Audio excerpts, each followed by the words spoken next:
ദൈവ തിരുനാമത്തിന് മതമുണ്ടാവട്ടെ. Bible reading പ്രോഗ്രാമിൽ സംബന്ധിക്കുന്ന ഏവർക്കും കർത്തൃനാമത്തിൽ സ്നേഹവന്ദനം. ആവർത്തന പുസ്തകം 12-ാം അധ്യായം നമ്മൾ ഇന്ന് വായിക്കുന്നു. 12-ാം അധ്യായത്തിൽ ആരാധന രീതിയെക്കുറിച്ചും ആരാധന സ്ഥലം നിങ്ങൾ തിരഞ്ഞെടുക്കേണ്ട കാര്യങ്ങളെക്കുറിച്ചും ദൈവം ഇതിനു മുൻപ് പറഞ്ഞ കാര്യം മോശെ ഒരിക്കൽ കൂടി ഇസ്രായേൽ ജനത്തെ ഓർമ്മപ്പെടുത്തുകയാണ്. ജാതികൾ കുന്നുകളിലും മലകളിലും വൃക്ഷച്ചൂട്ടുകളിലൊക്കെയാണ് ദൈവത്തെ ആരാധിച്ചു വന്നത്. അങ്ങനെയുള്ള അവരുടെ ബലിപീഠങ്ങളും അവരുടെ ദേവന്മാരുടെ ശേഷിപ്പുകളും അവരുടെ രൂപങ്ങളും ഒക്കെ പൂർണ്ണമായി നിങ്ങൾ നശിപ്പിച്ച് കളയണം എന്ന് പറഞ്ഞാൽ അതിൻ്റെ അർത്ഥം മറ്റ് ഒരു വിഗ്രഹവും നിങ്ങളുടെ മനസ്സിലുണ്ടാവരുത്. നിങ്ങൾ ആരാധിക്കുമ്പോൾ പൂർണ്ണമായ കോൺസെൻട്രേഷൻ യഹോവയെക്കുറിച്ച് നിങ്ങൾക്കുണ്ടാകണം. യഹോവ എന്ന ദൈവത്തെക്കുറിച്ച് മാത്രം ചിന്തിച്ച ദൈവത്തിന് മാത്രം നിങ്ങൾ സമർപ്പിതമായിരിക്കണം. പുതിയ നിയമത്തിലും നമ്മളിത് മനസ്സിലാക്കേണ്ടതാണ്. ആരാധിക്കുമ്പോൾ ഭൗതിക വസ്തുക്കളും ഭൗതികമായ കാര്യങ്ങളൊക്കെയാണ് നമ്മുടെ മനസ്സിലെങ്കിൽ ആരാധന ദൈവത്തെ കളിയാക്കുന്നതിന് തുല്യമാണ്. ദൈവം ഒരു കാര്യം മാത്രമേ എപ്പോഴും ആവശ്യപ്പെടുന്നുള്ളൂ: ദൈവത്തെ പൂർണ്ണമായി സ്നേഹിക്കുക. പൂർണ്ണമായി നമ്മളൊരു വ്യക്തിയെ സ്നേഹിച്ചാൽ ആ ആളെക്കുറിച്ച് ഓർക്കുമ്പോൾ ആ ആളിൻ്റെ രൂപം മാത്രമേ നമ്മുടെ മനസ്സിലുണ്ടാവുകയുള്ളൂ.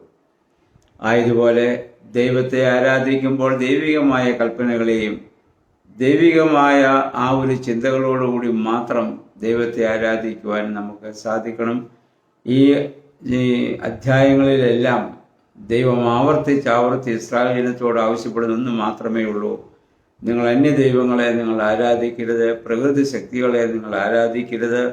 അതെല്ലാം ദൈവത്തിൻ്റെ സൃഷ്ടിയാണ്. സൃഷ്ടിയേക്കാൾ ഉപരിയായി സൃഷ്ടിതാവിനെ ആരാധിക്കുന്ന, ആഗ്രഹിക്കുന്ന, സ്നേഹിക്കുന്ന ഒരു മനോഭാവം, അതാണ് യഥാർത്ഥമായ ആരാധനാ ജീവിതം എന്ന് പറയുന്നത്. അതുപോലെ തന്നെ ജാതികൾ ആരാധിച്ച രീതിയിൽ നിങ്ങൾ ആരാധിക്കരുത്. അവരുടെ രീതിയിൽ അവർ നരബലി വരെയും ജാതികൾ നടത്തിയതായി ഈ അധ്യായത്തിൻ്റെ അവസാന ഭാഗത്ത് നമുക്ക് കാണാൻ പറ്റും. അങ്ങനെയുള്ള ഒരു രീതിയിൽ നിങ്ങൾ എങ്ങനെ ആരാധിക്കണമെന്ന് വളരെ വ്യക്തമായ യഹോവയായ ദൈവം മോശെ മുഖാന്തരം നിർദ്ദേശം നിങ്ങൾക്ക് നൽകിയിട്ടുണ്ട്.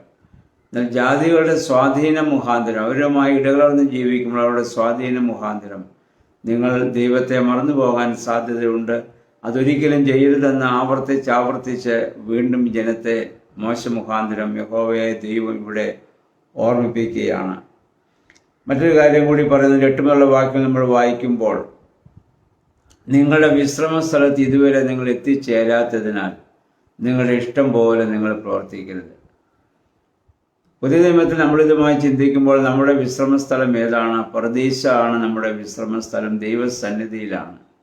നമ്മളിപ്പോൾ യാത്രയിലാണ്. യാത്രയിലായിരിക്കുമ്പോൾ ഇഷ്ടം പോലെ പ്രവർത്തിക്കാതെ ആരും നമ്മളെ വഴി നടത്തുന്നുവോ ആ ദൈവഗീതാപ്രകാരം മാത്രം ജീവിക്കുക. നമ്മുടെ ലക്ഷ്യസ്ഥാനം സ്വർഗീയ കനാനാണ്. ഇസ്രായേൽ ജനം മരുഭൂയാത്ര ചെയ്തതുപോലെ നമ്മളും ഈ ഭൂമിയിലൂടെ യാത്ര ചെയ്യുന്നു. നമ്മുടെ ലക്ഷ്യസ്ഥാനം സ്വർഗീയ കനാനാണ്. ആ ദേശത്തെത്തുന്നിടം വരെ ദൈവത്തെ അനുസരിച്ചുകൊണ്ട് ദൈവ കൽപ്പനയ്ക്ക് വിധേയമായി മാത്രം ജീവിക്കുവാൻ നമ്മൾ ബാധ്യസ്ഥരാണ്. അതുപോലെ തന്നെ ഒരു കാര്യം കൂടി പറയുന്നു: ലേവ്യർക്ക് സ്വന്തമായി ദേശവും അവകാശവും കൊടുക്കാത്തതിനാൽ അവരെ നിങ്ങൾ പ്രത്യേകമായിട്ട് കരുതണം. നിങ്ങൾ ഭൂമിയിൽ ജീവിച്ചിരിക്കുന്ന നാളുകളോളം അവരെ കരുതണം. കാരണം അവർ ദൈവികമായ ശുശ്രൂഷകൾ ചെയ്യുന്നവരാണ്. അവരെ പ്രത്യേകം കരുതുവാനുള്ള ആഹ്വാനം വീണ്ടും യഹോവയായ ദൈവം മോശെ മുഖാന്തരം ഇവിടെ ആവശ്യപ്പെടുകയാണ്. നിങ്ങൾ ഭക്ഷണം കഴിക്കേണ്ട രീതി, ഭക്ഷണം കഴിക്കേണ്ട സ്ഥലം അതൊക്കെ വ്യത്യസ്തമാണ്. ശുദ്ധമൃഗവും അശുദ്ധമൃഗവും, ശുദ്ധപക്ഷിയും അശുദ്ധപക്ഷിയും ഒക്കെ അവർക്ക് നേരത്തെ തന്നെ എല്ലാം വേർതിരിച്ച് കൊടുത്തിട്ടുണ്ടല്ലോ. അപ്പോൾ ജാതികൾ ഭക്ഷിക്കുന്നത് കണ്ട് ആ രീതിയിൽ നിങ്ങളുടെ ഭക്ഷണ രീതികൾ നിങ്ങൾ ചെയ്യരുത്. അവർ ചെയ്തതൊന്നും നിങ്ങൾ അനുകരിക്കാൻ പാടില്ല എന്നുള്ളതാണ്. അപ്പം അതുപോലെ തന്നെ മൃഗങ്ങളെയൊക്കെ ഭക്ഷിക്കുമ്പോൾ ആ കാര്യം പ്രത്യേകമായി നിങ്ങൾ ഓർക്കുവാൻ ആവശ്യപ്പെടുകയാണ്. എന്നിട്ട് പറയുന്നത്, ദൈവസ്ഥാനത്തിൽ ശരിയും നന്മയും നിങ്ങൾ പ്രവർത്തിക്കുക. അത് നിങ്ങളുടെ തലമുറകൾക്ക് അനുഗ്രഹമായി ഭവിക്കും. ദൈവസന്നിധിയിൽ നമ്മൾ ശരിയായിട്ടുള്ളതും നന്മയായിട്ടുള്ളതും മാത്രം ചിന്തിക്കുകയും പ്രവർത്തിക്കുകയും ചെയ്യുമ്പോൾ നമുക്ക് മാത്രമല്ല നമ്മുടെ തലമുറകൾക്കും അനുഗ്രഹം പ്രാപിപ്പാൻ ഇടയായിത്തീരും. അതിന് വ്യത്യസ്തമായി നമ്മൾ പ്രവർത്തിച്ചാൽ നമുക്ക് മാത്രമല്ല ദോഷം, നമ്മുടെ തലമുറകളെയും അത് ദോഷമായി ബാധിക്കുമെന്നുള്ളതാണ്. അതുകൊണ്ട് ദൈവത്തിന് വിശുദ്ധമായി സമർപ്പിച്ച വസ്തുക്കൾ മാത്രം നിങ്ങൾ എന്നും ഭക്ഷിക്കാവൂ.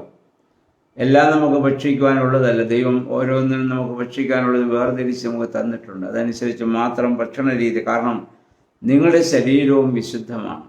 കാരണം നിങ്ങൾ വിശുദ്ധ ജനമാണ്. നിങ്ങളുടെ മനസ്സും ശരീരവും ഒക്കെ വിശുദ്ധമായിരിക്കണം. ഇതിനു മുമ്പ് പല പ്രാവശ്യം ആവശ്യപ്പെട്ടത് ഞാൻ വിശുദ്ധനായിരിക്കുന്ന പോലെ നിങ്ങളും വിശുദ്ധരാകുവീനെന്ന്. 29 മുതലുള്ള വാക്യങ്ങൾ വായിക്കുന്നു. ജനതകളെ നിങ്ങൾ അനുകരിക്കരുത്. ജാതികളൊക്കെ അവിടെ നിന്ന് നീങ്ങിപ്പോകുമ്പോൾ അവർ ജീവിച്ചതായ ജീവിത രീതിയിൽ നിങ്ങൾ ഒരിക്കലും ജീവിക്കരുത്. നിങ്ങൾ പ്രത്യേകം വിളിക്കപ്പെട്ടവരും തിരഞ്ഞെടുക്കപ്പെട്ടവരുമാണ്. മറ്റുള്ളവർ പറയുന്നത് പോലെ നമുക്ക് പറയാനും, മറ്റുള്ളവർ ജീവിക്കുന്ന പോലെ ജീവിക്കാനും, മറ്റുള്ളവർ ഭക്ഷിക്കുന്ന പോലെ ഭക്ഷിക്കാനും, മറ്റുള്ളവർ പ്രവർത്തിക്കുന്ന പോലെ പ്രവർത്തിക്കാനും നമുക്ക് അവകാശമില്ല. കാരണം ഞാനും നിങ്ങളും ഒക്കെ വിളിക്കപ്പെട്ടവരും തിരഞ്ഞെടുക്കപ്പെട്ടവരുമാണ്. ആ വിളിക്കനുസരിച്ച് ഈ ഒരു ജീവിതം ദൈവം നമ്മിൽ നിന്ന് പ്രതീക്ഷിക്കുന്നുണ്ട്. അതനുസരിച്ച് ജീവിപ്പാൻ നമുക്ക് ഇടയായിട്ട് തീരണം. അതിൻ്റെ അവസാനം പറഞ്ഞ് ദൈവം കൽപ്പിച്ചതിനോടൊന്നും കൂട്ടുകയോ കുറയ്ക്കുകയോ ചെയ്യരുത്. ദൈവികമായ കൽപ്പനയിൽ കൂട്ടാനും കുറയ്ക്കാനും നമുക്കാർക്കും അവകാശമില്ല. അതനുസരിച്ച് ജീവിക്കുക എന്നുള്ളതാണ്. അപ്രകാരം പുതിയ നിയമത്തിലും പരിശുദ്ധാത്മാവ് മുഖാന്തരം പിതാക്കന്മാർ മുഖാന്തരം ദൈവം നമുക്ക് ക്രമീകരിച്ചു തന്നിട്ടുള്ള സത്യത്തിലും നീതിയിലും ദൈവാനുഭവത്തിലും ജീവിക്കുവാൻ ദൈവമേ പരിശുദ്ധാത്മാവെ ശക്തീകരിക്കണമെന്ന് നമുക്ക് പ്രാർത്ഥിക്കാം.